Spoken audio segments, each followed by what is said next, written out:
Nós temos aí o nosso tema, né? A liberdade cristã e a liberdade de consciência. Esse tema nós já iniciamos na semana passada.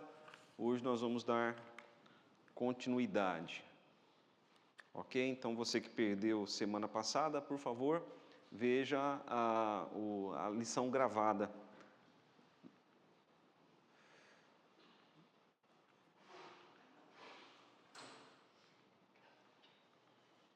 Aqui, nós vamos continuar a partir daqui. Então, meus irmãos, Cristo, Ele comprou para nós a liberdade, né? Só a guisa de introdução que nós vimos na semana passada, essa liberdade, ela consiste em algumas coisas, né? Nós somos libertos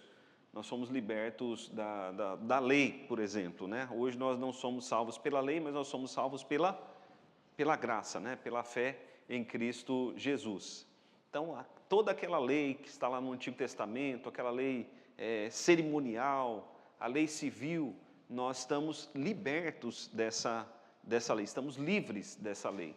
Cristo nos comprou essa liberdade. E a lei moral, que são ali os 10 mandamentos e os mandamentos que regem o nosso relacionamento com Deus e o nosso relacionamento com o próximo, nós devemos obedecer esses mandamentos, sim, mas nós não podemos mais ser condenados pela lei. A lei perdeu o seu poder de condenação, porque Cristo já pagou o preço pelos nossos pecados e da nossa liberdade. Mas eu quero ler com os irmãos aqui alguns textos, à guisa de introdução daquilo que nós vamos continuar a falar. Então, vamos abrir a palavra de Deus em Mateus capítulo 5. Mateus capítulo de número 5.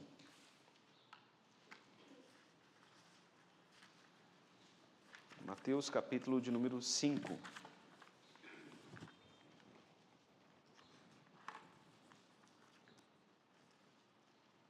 Versículos 2 e 3. Quem achar pode ler bem alto. E ele passou a ensiná-los, dizendo: Bem-aventurados os humildes de espírito, porque deles é o reino dos céus. Então, o versículo 1 que eu não pedi para os irmãos lerem, né? Que eu pulei o versículo 1. Versículo 1 diz assim: Vendo Jesus as multidões, subiu ao monte, e como se assentasse, aproximaram os seus discípulos. E ele passou a ensiná-los, né? Então, um outro texto vai dizer que Jesus viu as multidões como ovelhas sem pastor, e ele passou a ensiná-los. Então, o ministério de Cristo, o pastoreio de Cristo, foi um pastoreio de ensino. Ok, meus irmãos? Então, Jesus, ele deu muita importância ao ensino para o povo. Por quê? Porque o povo estava... Nos dias de Jesus, o povo havia aprendido muitas coisas que estavam fora da palavra de Deus. O povo estava se distanciando da palavra de Deus. Então, Jesus, quando ele vê aquelas multidões, sem o pastoreio da palavra, Cristo, ele passa a ensinar. E qual é o problema hoje que nós vemos no povo, em geral? É que o povo não conhece a palavra de Deus. O povo não conhece a palavra de Deus, porque o verdadeiro pastoreio, segundo as Escrituras, é o pastoreio ligado ao ensino. O povo precisa ser instruído, precisa ser direcionado. E o falso pastor, ele quer um povo desinstruído da palavra de Deus, porque um povo bem informado é um povo que não pode ser escravizado. Olha o tema da nossa lição: liberdade cristã e a liberdade de consciência. Então, um povo bem informado é um povo que não pode ser escravizado. Até os nossos governantes sabem disso. E outros governantes pelo mundo afora também sabem. Então, quando não há um bom ensino, uma boa instrução, o que acontece com o povo? O povo é facilmente escravizado, facilmente manipulado. E assim também, religiosamente falando, nós vemos muitas igrejas manipulando as pessoas, né? Lobos em peles de cordeiro, esvaziando as pessoas, pegando até, vamos dizer assim, a lã, né? A lã das ovelhas. Mas por que é feito isso? Porque o povo não tem conhecimento das Escrituras. Então, o povo perece por falta de conhecimento. Meus irmãos, nós temos que dar muito valor às Escrituras, muito valor ao ensino da palavra de Deus. Então, veja comigo, por exemplo, outros textos, né? Marcos, capítulo de número 7.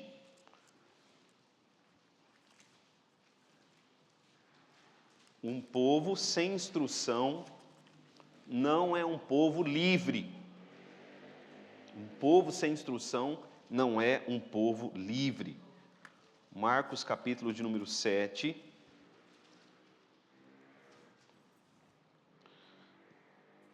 Versículo de número 13. É Jesus quem está falando aqui. Jesus diz assim: invalidando a palavra de Deus pela vossa própria tradição que vós mesmos transmitistes. Então Jesus está dizendo, olha, pela vossa tradição, vocês estão invalidando a palavra de Deus. Jesus está falando com os judeus. Então, uma coisa é a tradição da igreja, outra coisa é a palavra de Deus. Então, toda igreja, toda religião, toda igreja, a igreja presbiteriana também, você está na igreja presbiteriana agora, toda igreja tem a sua tradição. Nós temos a nossa tradição. Só que nós temos que diferenciar a tradição da palavra de Deus. As pessoas, elas têm que observar o que nós podemos fazer de cobrar das pessoas é com relação à palavra de Deus, mas com relação à tradição, não. Os irmãos estão entendendo? As pessoas podem ter liberdade, às vezes, de algumas coisas dentro da igreja, mas com relação à palavra de Deus, não. Então, aquilo que a palavra de Deus ordena, nós somos obrigados a fazer. Mas aquilo que nós inventamos, assim, de tradição, não. Tem muitas igrejas que elas obrigam a cumprir a tradição, e até colocam a tradição como palavra de Deus, ou acima da palavra de Deus, e assim a tradição invalida a palavra de Deus. Veja comigo também João capítulo de número 5. Sim. Citar uma tradição da nossa igreja, por exemplo, nós fazemos aí a nossa festa de confraternização. Nós fazemos uma festa de confraternização todo final de ano. Isso é tradição. É uma coisa que nós fazemos todo ano. Se alguém falar, olha pastor, eu não vou nessa festa, eu não posso dizer não, mas você tem que ir, você não é crente? Mas está na Bíblia que eu tenho que ir nessa festa? Não. Os irmãos estão entendendo? Agora, nós vamos fazer uma peregrinação. Todo mundo tem que ir, viu, meus irmãos? Quem não for,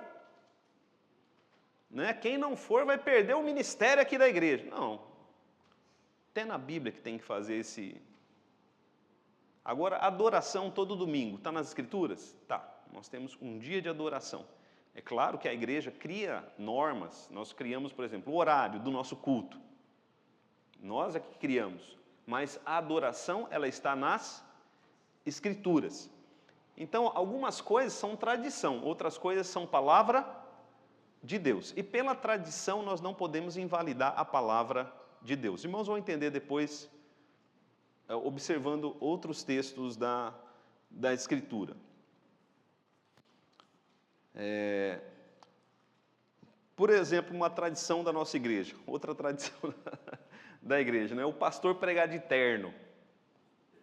É uma tradição da igreja. Eu já vi igrejas em que um pastor uma vez foi numa igreja, inclusive presbiteriana, só que ele não tinha gravata, não deixaram ele subir no púlpito. Só que isso é o quê? Tradição. A Bíblia não fala que o pastor tem que usar terno, ou fala? Será que Jesus, que roupa que ele usava? Não é? Bem diferente da nossa, é uma coisa aí cultural. Tem a ver com a tradição. Claro, a cultura faz parte, né? O bom senso, ele faz parte. Mas o que o pastor precisa para pregar a palavra de Deus? Precisa estar vestido adequadamente, né? De uma maneira, claro, com bom senso, uma maneira que não vai escandalizar o povo, e ele precisa estar em plena comunhão com Deus para trazer a palavra de Deus. Isso é bíblico, aí já não é a tradição. A gravata é uma tradição, né? Porque às vezes, eu falo que às vezes alguns colocam lá uma roupa e se acham especiais, mas a roupa não torna ninguém especial. João capítulo 5, verso 39. João capítulo 5, verso 39. Examinais as Escrituras. Os irmãos estão aí comigo? Examinais as Escrituras, porque julgais ter nelas a vida eterna. E são elas mesmas que testificam de mim. Então, onde está o caminho para a salvação? Está na palavra de Deus. A Bíblia diz qual é o caminho para a salvação. Então, ele diz aí, examinai as Escrituras. Então, um dos lemas da Reforma Protestante é somente a Escritura. Então, a Escritura é que vai dizer o que tem a vida eterna, né? Os caminhos de vida eterna. Então, a nossa conduta e a nossa consciência deve estar submissa à palavra de Deus, e tão somente a palavra de Deus. Tudo aquilo que é fora da palavra de Deus vem dos homens, né? Ou é sugestão de Satanás. Nós estudamos isso em capítulos anteriores. Então, há coisas que são dos homens ou sugestão de Satanás. A gente não encontra na palavra de Deus, mas tudo que nós encontramos na palavra de Deus, isso é para nós norma, né? Regra de fé e vida. Mais um texto. Atos capítulo 17, Atos capítulo 17, versículo de número 11. Quem achar pode ler bem alto. Todo texto que eu falar, se você achar, antes de eu ler aqui, você pode fazer a leitura.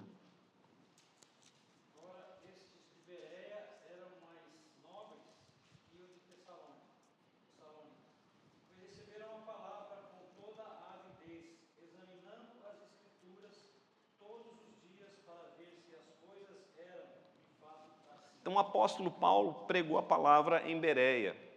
E os de Bereia fizeram o quê? Eles examinaram a palavra todos os dias, para ver se aquilo que Paulo estava dizendo era verdade ou não, né? Ou conferia com a palavra de Deus. Por quê? Porque eles não iam aceitar, ou aliás, eles não aceitariam nada que não estivesse na palavra de Deus. Amém, igreja? Agora é interessante esse texto de Bereia, né? Porque diz que eles examinavam a palavra todos, só que eles não tinham essa Bíblia impressa, tá? Que você tem aí. Nós temos uma Bíblia, temos Bíblia em papel, né? Todo mundo tem aqui, acredito. Nós temos Bíblia em celular, né? Mas os de Bereia não tinham. Então eles tinham que ir até a sinagoga para examinar as Escrituras. E eram aqueles rolos, né, bem grandes. Imagino que não era uma pesquisa, igual a gente fazia antigamente, pesquisa em biblioteca. Os mais velhos aqui sabem disso, né? Molecada hoje entra em biblioteca virtual. Quando eu fiz a minha defesa de mestrado, eu fiz tudo em biblioteca virtual, não fui em biblioteca nenhuma. Entrava na biblioteca do Mackenzie pelo computador, né? E os livros lá todos digitalizados. Então, meus irmãos, se nós queremos conhecer a verdade, nós temos que examinar as Escrituras, né? Tendo as Escrituras como verdade. Então, olha ali, no Data Show. Só Deus, Ele é Senhor da consciência, né? O que significa isso? Como é que Deus vai conduzir sua consciência? Porque pense bem, você não é senhor da sua consciência. Está dizendo aí que só Deus é Senhor da consciência. A pessoa que está do seu lado, ou seu vizinho, também não é Senhor da sua consciência. Senhor é aquele a quem nós nos submetemos. Senhor é aquele que tem autoridade sobre nós. E quem tem autoridade sobre nós, ele é Deus. E Deus, ele nos fala, ele fala a nós, ele nos orienta por meio da sua palavra. Amém, igreja? Então, veja bem, às vezes eu vou fazer alguma coisa e a minha consciência, ela não pesa não. Mas quando eu leio as Escrituras, aí a minha consciência, ela pesa. Então, Deus, ele é o Senhor da consciência. Com isso, a confissão de fé quer dizer o seguinte: é a palavra de Deus que deve guiar a nossa vida e a nossa consciência. Deus, ele nos orienta, ele guia a nossa consciência por meio da sua palavra. E Deus, veja ali no Data Show, ele nos deixou livre por meio de Cristo, né? Ele nos deixou livre das doutrinas e mandamentos humanos, que em qualquer coisa sejam contrários à sua palavra, ou que em matéria de fé e culto estejam fora dela. Os irmãos compreenderam? Então veja bem, né? Doutrinas humanas, mandamentos humanos, nós não devemos, meus irmãos, aceitar doutrinas humanas, mandamentos humanos, nós não devemos aceitar nada que não tenha base na palavra ou que não possa ser comprovado pela palavra de Deus. Os irmãos estão compreendendo? Não devemos aceitar nada. Então veja só, a regra da nossa consciência é as Escrituras. A regra da nossa fé é a palavra de Deus. Por quê? Porque se passar da palavra de Deus, aí as pessoas os homens, né? Os sacerdotes, os mestres, eles vão nos fazer engolir aquilo que eles quiserem. Né? Por exemplo, olha, a Santa Igreja, né? A gente escuta muito isso, né? A Santa Igreja ordena. Mas ordena com base no quê? Está na palavra de Deus? Não. Se não está na palavra de Deus, então é um mandamento humano, uma doutrina humana. Eu não tenho que me submeter. Cristo me fez livre. O único Senhor da minha consciência é Deus pela sua palavra, né? A nossa regra de culto, a forma como nós adoramos, quem rege o nosso culto, quem determina os passos do culto, a palavra de Deus. Se o pastor começar a inventar coisa aqui na igreja, as pessoas sempre falam, né? Pastor, por que o nosso culto é sempre igual? Por que a gente não muda? Porque nós estamos ordenados pela palavra de Deus. Eu não posso ficar inventando coisa no culto. O culto tem que ser regido, tem que ser dirigido, tem que ser conduzido pela palavra de Deus. Senão começa a aparecer no culto o quê? Coisas humanas. Do coração humano. E o coração humano, o ser humano, ele é criativo. Ele é criativo. Daqui a pouco a gente faz um circo aqui na igreja. Coloca um palhaço, um começa a girar aqui na frente, e o pessoal ainda é capaz de falar que é o Espírito Santo. O Espírito Santo agora ficou bobo. O Espírito Santo agora faz as pessoas se submeterem ao ridículo, não é? Então, irmãos, o nosso culto, né, a nossa fé, o nosso culto é na palavra.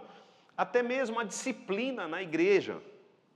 O conselho para disciplinar alguém ou para orientar alguém tem que ser na Bíblia, tem que ser com a Bíblia na mão.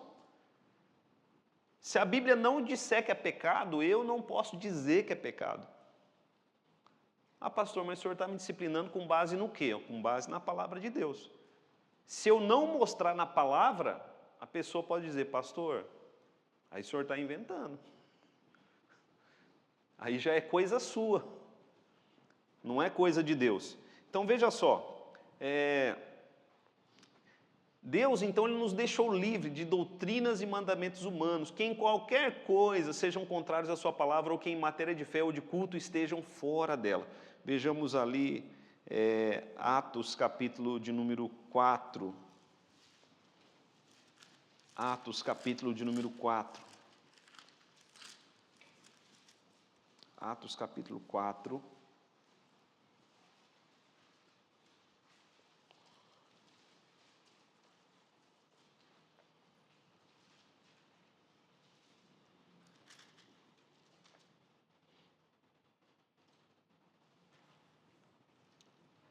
Aqui os sacerdotes lá de Jerusalém e outras autoridades, eles estavam dando mandamentos aos apóstolos.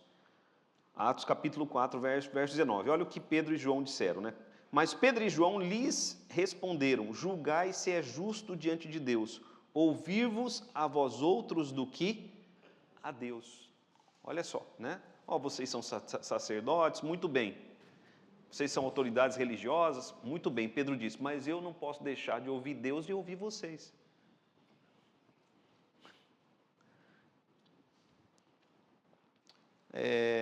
O versículo, Atos capítulo 5, versículo 29.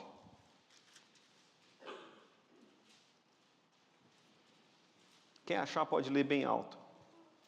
Então Pedro e os demais apóstolos afirmaram: antes importa obedecer a Deus do que aos homens. Olha só, os homens, né? Os homens estavam ali, religiosos, dando autoridade. Pedro falou, olha, é importante obedecer a Deus. Importa obedecer a Deus e não aos homens. Então, meus irmãos, como é que eu vou saber se os homens estão falando por si mesmos ou se eles estão falando de acordo com a palavra de Deus? Eu tenho que conhecer a palavra de Deus. Se eu conheço a palavra de Deus, eu sei que se estão mentindo ou não. Mas se eu não conheço a palavra de Deus, eu sigo os homens. Veja comigo 1 Coríntios capítulo 7. 1 Coríntios capítulo de número 7. 1 Coríntios capítulo de número 7.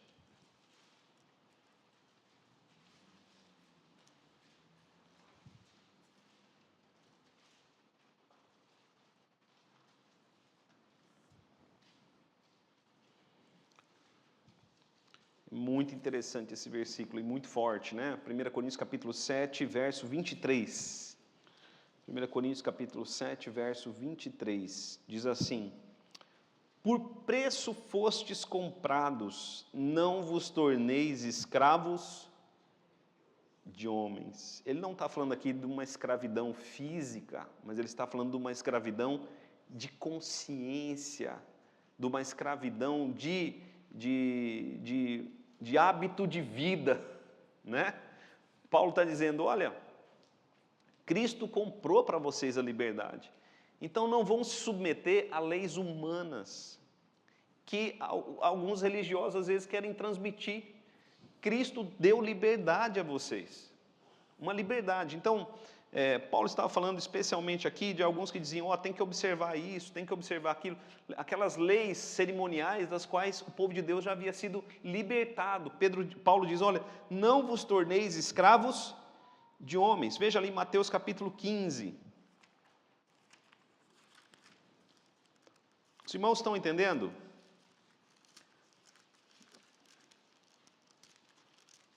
Se os irmãos não estiverem entendendo, podem perguntar. Mateus capítulo 15.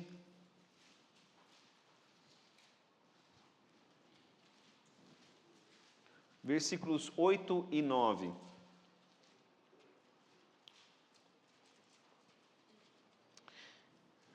Mateus capítulo 15, versículos 8 e 9. Este povo honra-me com os lábios, mas o seu coração está longe de mim.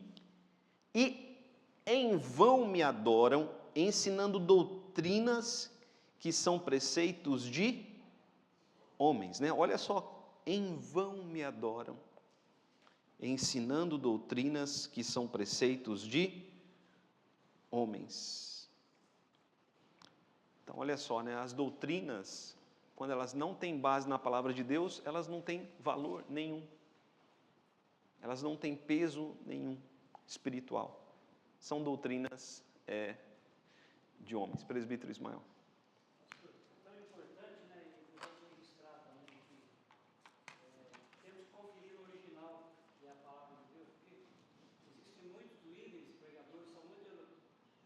eloquentes.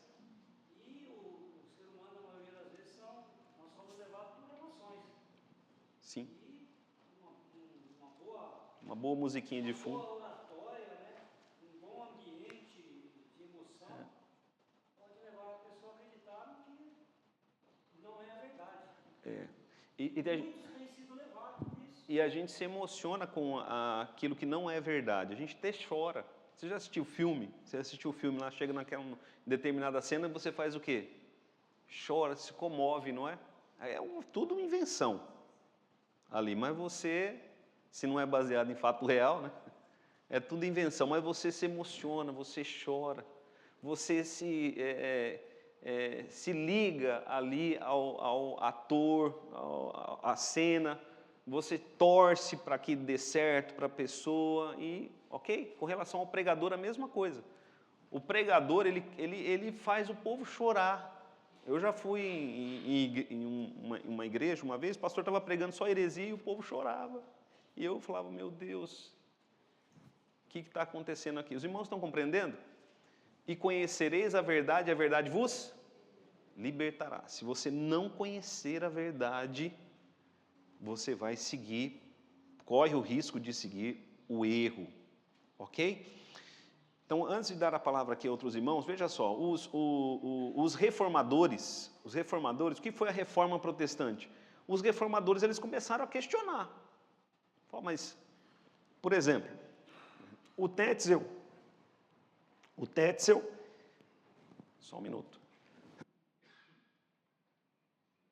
O Tetzel, a envio do Papa Leão X, ele estava vendendo indulgências, né? O que eram as indulgências? Nós estamos chegando aí perto do mês de outubro. Indulgências é você comprava o perdão. Você comprava o perdão com dinheiro mesmo, né? E o Tetzel, ele dizia o seguinte, esse dinheiro ia ser usado para construir a Cátedra de São Pedro, que até hoje não foi terminada, que é onde mora o Papa. E o Tetzel dizia o seguinte, assim que a moeda cair no fundo do cofre, a alma sai do purgatório. Era assim. E ele saiu vendendo as indulgências. Haviam também relíquias. O que eram relíquias? Relíquias eram, por exemplo, pedaço da cruz de Cristo. Palhas ali da onde Jesus foi colocado, foi tirado ali da estrebaria, né? E eram feitas perguntas, como é que você tem tanto pedaço da cruz de Cristo assim? Ele dizia, que assim como Jesus multiplicou o pão, isso também se multiplica. Mas tinha um preço as indulgências. E até hoje, se você quiser, você pode comprar uma indulgência, né? A compra do perdão. Só que os reformadores disseram assim, poxa, mas a Bíblia não fala de purgatório. Você pode ler de página Gênesis 1 até o último capítulo de Apocalipse.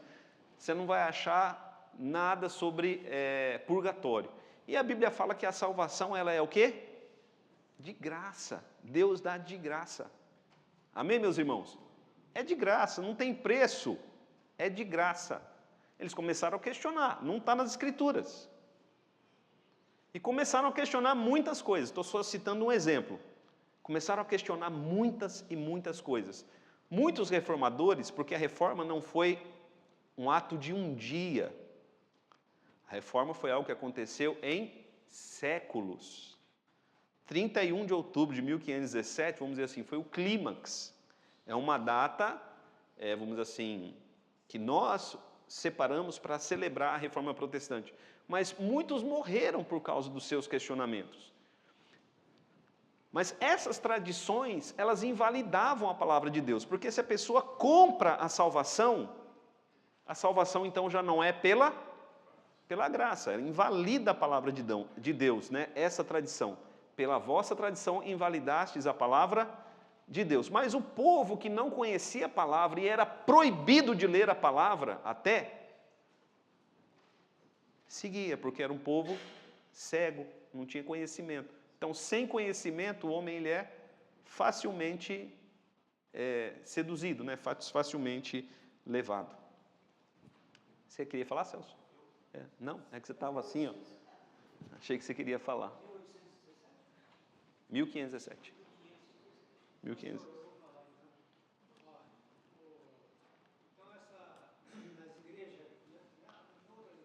Sim. Você compra aquele óleo e às vezes a pessoa leva para casa, passa numa dor, Doutrina de homens. melhora, isso aí é o quê? Doutrina de homens. Quando você, especialmente, Essa é a fé da pessoa. a fé em vão me adoram. Deus não tem compromisso com aquilo que não está na palavra dele. Olha só, a Bíblia diz o seguinte: todo mundo tem fé, certo, gente? Só que Deus, ele tem que honrar somente a sua palavra. Deus, ele tem compromisso com a sua palavra. Aquela pessoa acha que aquilo ali fez bem para ela. Ela acha. Às vezes até faz bem, psicologicamente. Mas veja bem, algumas igrejas elas vão vender, estão vendendo aqui, o pastor vai vender lá alguma coisa, tudo está ligado a um preço, certo? Você faz a campanha, tal, no final não dá certo. No final, pastor, não recebi a cura.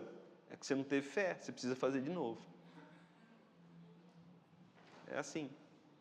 Os irmãos estão compreendendo? Irmãos, somente a Escritura, somente a Escritura. Regra de fé e vida, somente as Escrituras. O que passa das Escrituras é doutrina de homens. A gente não tem que ficar esperto, né? Vamos lá. Assim, crer em tais doutrinas, olha só, muito interessante isso, crer em tais doutrinas ou obedecer a tais mandamentos como coisa de consciência é trair a verdadeira liberdade de consciência. Então vamos lá em Colossenses capítulo 2.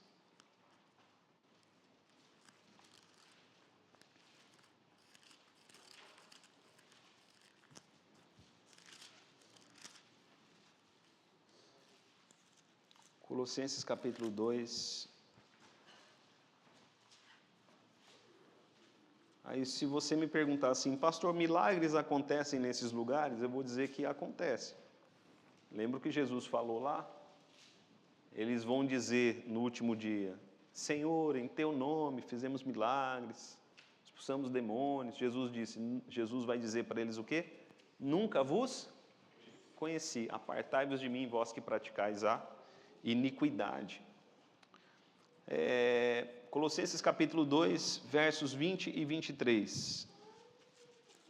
Colossenses capítulo 2, versos 20 e 23. 20 até o 23. Se morrestes com Cristo, Colossenses capítulo 2, a partir do verso 20. Se morrestes com Cristo para os rudimentos do mundo, por que como se vivesseis no mundo vos sujeitais a ordenanças? Não manuseieis isto, não proves aquilo, não toques aquilo outro, segundo os preceitos e doutrinas dos homens. Porque todas essas coisas com o uso se destroem, tais coisas com efeito têm aparência de sabedoria, como o culto de si mesmo e de falsa humildade e de rigor ascético, todavia não tem valor nenhum contra a sensualidade, né? Então, Paulo está dizendo aqui o seguinte, olha, algumas pessoas, algumas igrejas, elas vão criar algumas regras. Por exemplo, você não pode comer isso, você quer ir para o céu, você não pode comer isso. Quer ir para o céu, você não pode fazer tal coisa. Então, cria um monte de regras que não tem na Bíblia, porque tem regras que tem na Bíblia, os irmãos estão compreendendo? Regras que tem na Bíblia, nós temos que obedecer. Agora, regras que não tem na Bíblia, nós temos que fazer o quê? Nós estamos livres dessas regras. E ainda que ele mostre alguma regra na Bíblia, você tem que conhecer a Bíblia toda, porque, por exemplo, algumas igrejas vão dizer assim, olha, se você não guardar o sábado, você não vai para o céu. Só eles que vão para o céu, né? Um grupinho bem pequenininho. Só que a palavra sábado significa o quê? Dia de descanso. E o sábado, o nosso descanso agora é no domingo, porque Cristo ressuscitou no domingo, né? Então, a igreja entende que agora no Novo Testamento é um novo tempo, mas eles vão tentar escravizar você, né? Vão colocar regras. E essas pessoas, elas se sentem superiores, né? O que Paulo fala aqui, ó, aparência de sabedoria, culto de si mesmo, porque elas obedecem aquelas regrinhas. Elas se acham superiores, mas contra a sensualidade, que na verdade a palavra sensualidade aqui se refere aos pecados do coração, essas regras elas não podem dar vitória contra esses pecados, porque quem nos dá vitória é Cristo, né? No poder do Espírito Santo. Então veja ali, vamos ver do começo, né? Vamos abrir lá também em Gálatas, Gálatas capítulo 1, verso 10.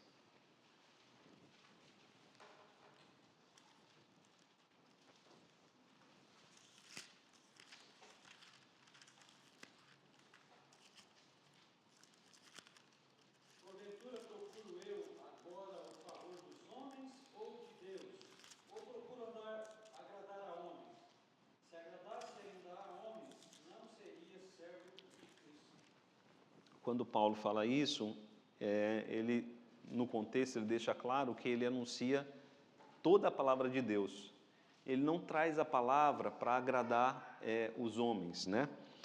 Mas ele traz a palavra simplesmente para agradar a Deus. Agora veja aí Gálatas capítulo 2, versos 4 e 5.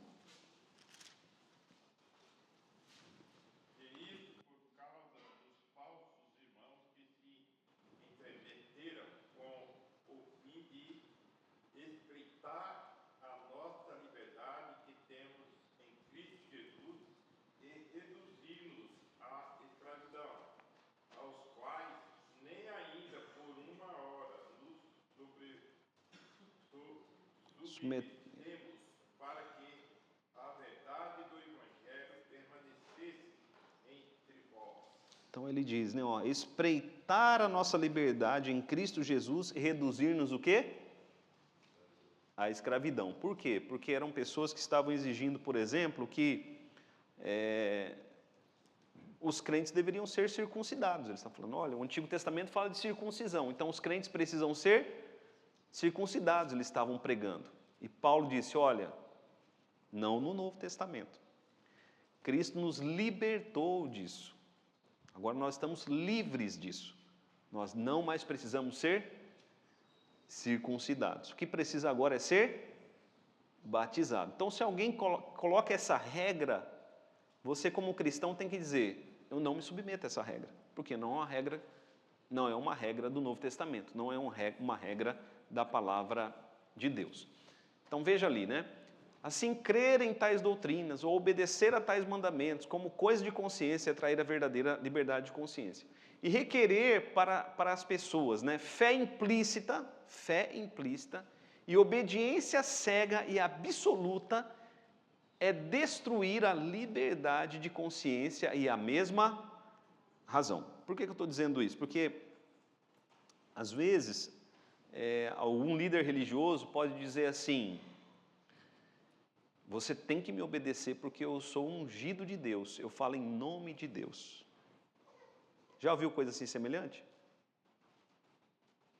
Mas pastor, por que eu tenho que obedecer você? Não, é porque eu sou ungido de Deus. Ué, mas está na palavra de Deus? Não, você está questionando. Você está questionando o nome de Deus, não pode. Os irmãos estão compreendendo ou não? Nós não temos que nos submeter a ninguém. Se esse alguém está fora da palavra, está agindo fora da palavra, nós não devemos nos submeter. E nos submetermos a tal pessoa é deixarmos de nos submetermos a Cristo. Então Paulo fala, olha, eles vieram com tais regras, eu não me submeti a eles a nenhuma hora. Deixei falando sozinho e fui embora. Por quê? Porque eles estavam fora do Evangelho. É isso que Paulo mostra aqui em Gálatas capítulo 2, no versículo de número 10, né? O texto que nós... Ele representa Cristo, mas ele, Gálatas capítulo 1, verso 10, meus irmãos. O pastor, ele representa,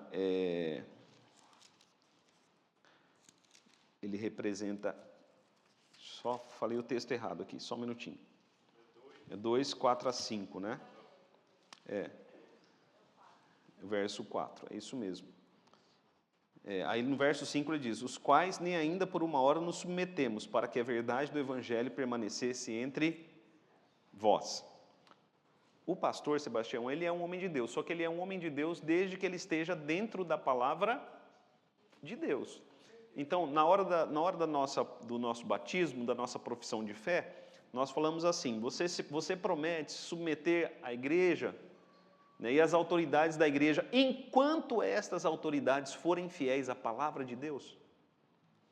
Enquanto as autoridades da igreja forem fiéis à palavra de Deus, aí a igreja deve se submeter a essas autoridades. Mas se essas autoridades saírem da palavra de Deus, aí a gente tem que fazer o que os apóstolos, fazer como os apóstolos fizeram lá com os sacerdotes em Jerusalém. Importa obedecer a Deus e não aos homens. Ok. Então, aqui, esse parágrafo 3 vai dizer o seguinte, é muito interessante aqui. Aqueles que, sob o pretexto de liberdade cristã, cometem qualquer pecado ou toleram qualquer pecado, né, ou concupiscência, destroem, por isso mesmo, o fim da liberdade cristã. O fim da liberdade é que, sendo livres das mãos dos nossos inimigos, sem medo, sirvamos ao Senhor em santidade e justiça, diante dele todos os nossos dias. Então, esse parágrafo quer dizer o seguinte, a nossa liberdade em Cristo não é uma liberdade para o pecado, né? Nós temos liberdade, mas não uma liberdade para o pecado. Aliás, Cristo ele nos liberta do pecado para que vivamos em santidade. É interessante, às vezes as pessoas destroem esses textos ou distorcem esses textos que falam sobre liberdade. Eu já ouvi alguém falando assim, a gente vai no estádio de futebol e lá a gente tem liberdade para gritar, para pular. Aqui na igreja a gente tem que ter também essa liberdade, para gritar, para pular. Só que, meus irmãos, quando a Bíblia fala de liberdade, não é a liberdade para isso. Lá no estádio de futebol você tem essa liberdade. Aqui na igreja o culto deve ser feito com ordem e decência. A nossa liberdade é uma liberdade em Cristo, para não nos submetermos às regras de escravidão, como nós já explicamos, e é uma liberdade para vencermos o pecado e a tentação. Então veja comigo ali Lucas capítulo de número 1. Lucas capítulo de número 1. Lucas capítulo de número 1. Verso 74, versos 74 e 75.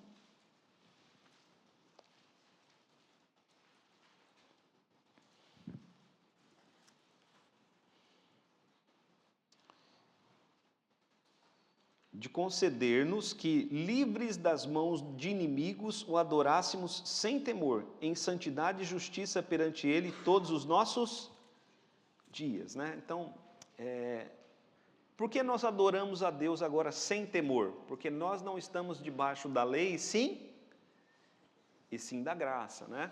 Nós não adoramos mais a Deus com aquele medo de condenação. Veja aí, vamos ver lá Romanos capítulo 6. E alguém abra em João 8:34, por favor. Alguém em João 8:34. Romanos capítulo 6, verso 15.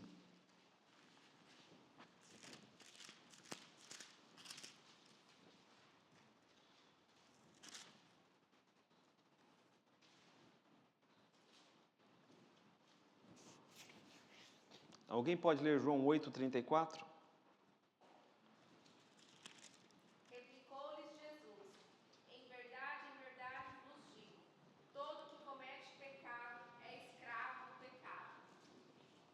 Então, todo que comete pecado é escravo do pecado. E Cristo ele nos libertou da escravidão do pecado. Então, a nossa liberdade não é uma liberdade para o pecado, mas uma liberdade para a santidade. Romanos capítulo 6, verso 15. Quem achar pode ler. E daí, havemos de pecar porque não estamos debaixo da lei, e sim da graça, de modo nenhum. Então, Paulo vai deixar claro, né? Nós não estamos debaixo da lei, estamos debaixo da graça, mas nós não temos liberdade para pecar. Agora nós somos chamados à santidade. Amém, meus irmãos? Está claro? Alguém quer fazer alguma pergunta até esse parágrafo? Essa questão da liberdade cristã ela é muito questionada nesse ponto. Né? Se Cristo ele me pagou pelos meus pecados, eu tenho liberdade, então eu posso pecar? Não. Você não pode pecar. Porque se Cristo de fato te libertou, você vai viver uma vida de santidade. Oi? Podemos entender, então, que essas práticas de penitência e outras tradições negam a Cristo? Eles invalidam a palavra de Deus. Eles não negam a Cristo, mas eles invalidam a palavra de Deus. Sim. Essas tradições, né? Ela falou aqui, tradições de penitência. Porque o que é a penitência, né? A penitência não tem na Bíblia penitência. Em nenhum lugar Deus fala para você impor um castigo a si mesmo, ou que alguém imponha um castigo a você para que você receba o perdão. A Bíblia não fala isso. A Bíblia fala que o perdão vem pela fé em Cristo e pelo arrependimento. Então, se você se arrependeu dos seus pecados, confessou os seus pecados, Cristo, Ele perdoa os seus pecados. Isso é tradição dos homens. Então, as pessoas que fazem penitência, elas estão fazendo em vão. Em vão, porque ainda que a pessoa faça com fé, não tem valor nenhum. Por quê? Porque a palavra de Deus diz que não tem valor nenhum. É porque você falou que quando a pessoa se sujeita à doutrina de homens, ela não está se sujeitando a Cristo. Sim. Ao não se sujeitar a Cristo, é como se ela estivesse negando a Cristo. Não, negar a Cristo, não. Mas se você conhece a palavra, porque essas pessoas elas nem conhecem a palavra. É involuntário. Por isso que eu comecei falando, você precisa conhecer as Escrituras, examinar as Escrituras. Examine as Escrituras porque julgais nelas ter a vida eterna. Né? Os de Bereia, eles examinavam as Escrituras para ver se era de verdade. Assim, Cristo, como Cristo fez para pastorear as ovelhas sem pastor? Passou a ensiná-las, né? Então, o ensino das Escrituras, ele nos liberta do falso ensino, da falsa religião. Você começa a examinar a palavra de Deus, você olha e diz assim, puxa, mas isso não tem na palavra, não confere com a palavra. Aí a sua consciência começa a ficar perturbada porque você está seguindo alguém que não está pregando as Escrituras. Pastor, e também o entendimento que tem nas penitências, por exemplo, eu subi uma escada de joelho, a força dele, o sofrimento dele, que ele acha que vai trazer a salvação dele. Então, isso muito é da culpa do ser humano. O ser humano tem essa culpa. Sim. Só Cristo tira essa culpa. Então, por exemplo, eu vou fazer essa penitência, eu vou me libertar disso. Porque eu estou fazendo, ele entende que é o Senhor que liberta. Sim, é isso mesmo. O problema da penitência é que a Bíblia não ensina a penitência. É igual ao purgatório. A pessoa fala assim, eu vou viver uma vida mais ou menos, porque aí para o céu eu não vou, mas eu vou lá para o purgatório. Passo um tempinho lá, depois de lá eu saio. Só que a Bíblia não ensina este estado intermediário de purgatório. O problema é bíblico, não tem na Bíblia. Se não tem na Bíblia é o quê? É invenção do homem. É invenção do homem. Esse é o problema. Pastor, aquele que ainda não ouviu a palavra, ele está salvo? Não, ele não está salvo. Por isso que a igreja tem que pregar a palavra para ele. E existe ainda? Existe muita gente. Quem não conhece a palavra, não é o Sebastião às vezes está dizendo assim, alguém que não conhece, às vezes a pessoa tem a Bíblia em casa, mas ela não conhece, ela não conhece o conteúdo da Bíblia. Os irmãos estão compreendendo? E a Bíblia também não é porque a pessoa lê que ela precisa de explicação. Lembra do Felipe quando encontrou o eunuco? O Felipe, lá em Atos, o eunuco, diz que um eunuco estava indo por um caminho, alto oficial de Candace, né? Da rainha de Candace. Ele estava lendo um texto do profeta Isaías. O Felipe se aproximou e perguntou para ele, você entende o que você está lendo? Ele disse, como eu vou entender se não me explicarem? E ele passou a explicar a palavra. Né? Qual é o problema? Tem muita gente pregando a palavra de maneira errada. E tem gente que nem usa a palavra. Daí o que a Natália falou. A pessoa está negando a Cristo, seguindo ele. Não está negando a Cristo, mas está sendo ludibriado. Está sendo... Está usando a fé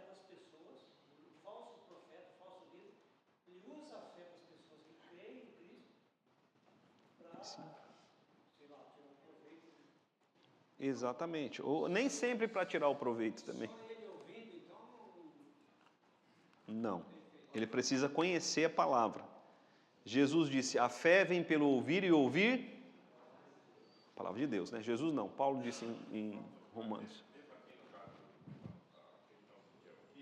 A própria Bíblia fala que é indesculpável, pode você falar uma própria pessoa, você vê, o hino adora lá, cuida lá, ele adora madeira, cara, a própria consciência Sim. dele está condenando aí, porque ele sabe que tem que adorar alguma coisa, e não adora o Deus que criou tudo aqui, é a consciência dele. Sim, é isso mesmo. Como é que uma pessoa é salva, meus irmãos? Vou usar uma frase aqui. O conhecimento daquilo que Cristo fez na cruz por você não tem valor nenhum até que seja aplicado pelo Espírito Santo na sua vida. Os irmãos estão compreendendo? Então veja só. Por que o mundo ele está condenado? Porque ele está condenado pela lei. Pela lei. A lei diz assim: a alma que pecar, o salário do pecado é a... Então a lei, essas pessoas elas estão debaixo da lei. Debaixo da lei. A lei, ela não tem sentimento nenhum. Por exemplo, está lá o imposto de renda. O governo não quer saber, ele não tem sentimento, ele não quer saber dos seus problemas. Se você está com alguém doente, que você tem que comprar remédio, a lei diz, paga. Não é? Se você não pagar, o que ele faz? Confisca. É simples assim. A lei é assim. Então, quem nos tira de debaixo da lei? Cristo, a graça. A Bíblia diz, João 3,16, Deus amou o mundo de tal maneira, deu seu Filho unigênito, para que todo aquele que nele crê. Então, uma vez que você crê em Cristo, você não perece, mas você tem a vida eterna. Então, é a fé em Cristo. Cristo nos livra da maldição da lei. É isso que a Bíblia diz. E nós deixamos de estar sob a lei e passamos a estar sob a graça. E é o que diz Paulo lá em Romanos 8:1. Já nenhuma condenação há para aqueles que estão em Cristo Jesus. É isso. E agora então eu tenho liberdade para adorar a Deus sem medo, porque a lei já não me condena mais, porque eu estou em Cristo. Mas aqueles que estão em Cristo, eles também não vão usar essa liberdade para o pecado. Vamos lá. Visto que os poderes que Deus ordenou e a liberdade que Cristo comprou não foram por Deus designados para destruir, né? Então Deus nos deu liberdade não para destruição, mas para mutuamente nos apoiarmos e preservarmos uns aos outros. Aqueles que resistem à ordenança de Deus, ou às ordens de Deus, sob pretexto de liberdade cristã, estes se opõem a qualquer poder legítimo, civil ou religioso, ou ao exercício dele resistem ao mandamento de Deus. Tem que explicar isso aqui, né? A nossa liberdade não é uma liberdade para a rebelião.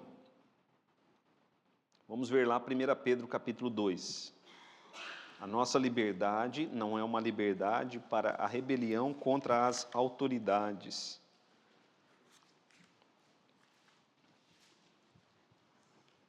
Primeira Pedro capítulo 2.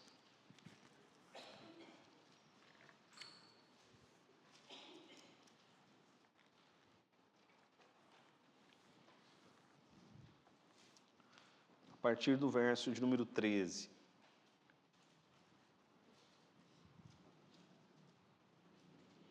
Sujeitai-vos a toda instituição humana por causa do Senhor, quer seja o rei como soberano, quer as autoridades como enviadas por ele, tanto para castigo dos malfeitores, como para louvor dos que praticam o bem.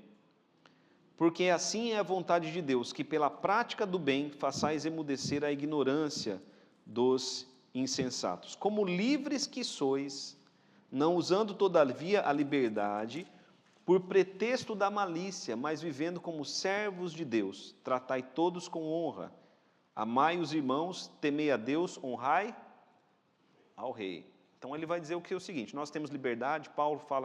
Pedro fala aqui sobre liberdade nesse texto, né?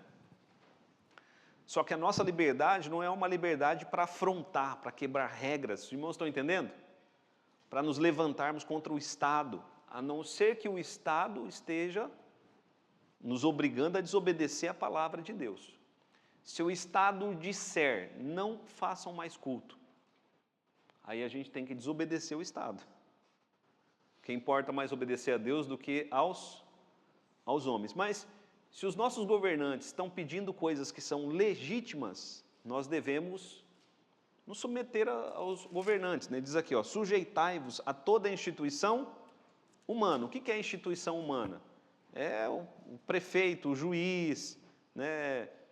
O pastor, os presbíteros, desde que esteja dentro da palavra de Deus, e não fira os princípios das Escrituras, nós devemos procurar caminhar em harmonia com toda a autoridade.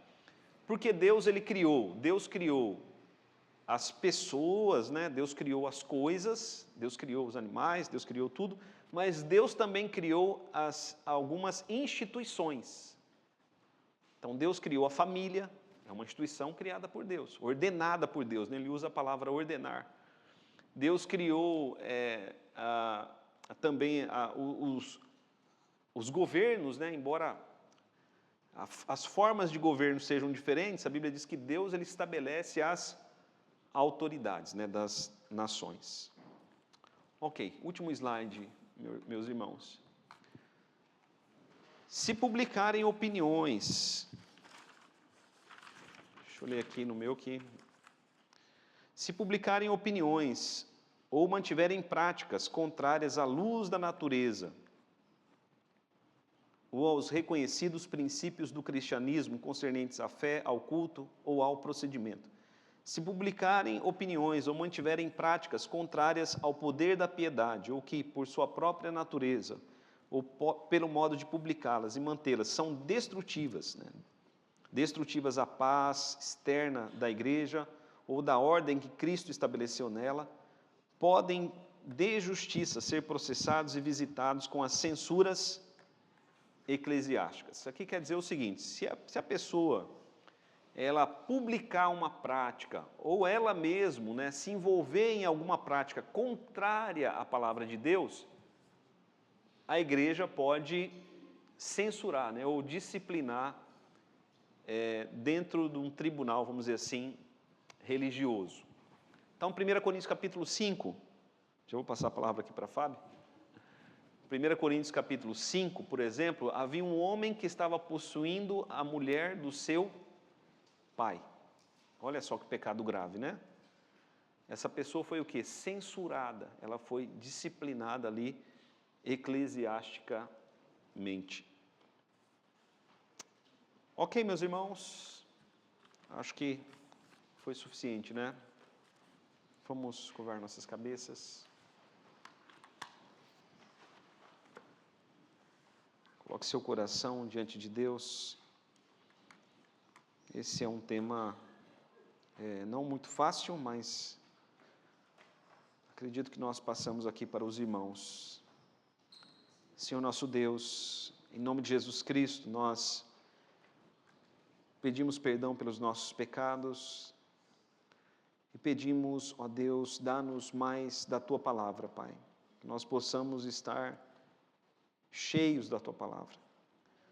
Ó Deus amado, dá-nos conhecimento das Escrituras, para que ninguém nos escravize com falsas doutrinas, contradições de homens, que nós possamos, ó Deus, andar segundo a Tua Palavra somente.